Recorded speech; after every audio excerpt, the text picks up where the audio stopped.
علم کا ایک اور سورج غروب ہو گیا۔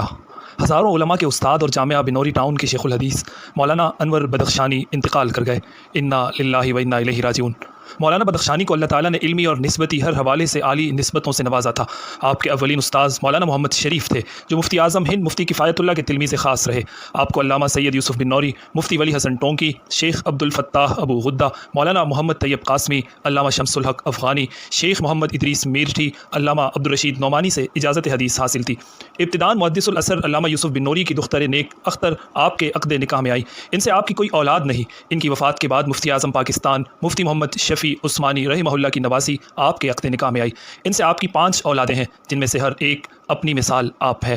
آپ بیک وقت خانوادہ بن نوری، خانوادہ عثمانی کے چشم و چراغ اور سرمایہ افتخار تھے۔ اس گھڑی میں ہم سب بھائی اپنے ان بھائیوں مفتی انس انور بدخشانی، مولانا عمر انور بدخشانی کے ساتھ ہیں۔ اللہ تعالیٰ مولانا بدخشانی کی کامل مغفرت فرمائے۔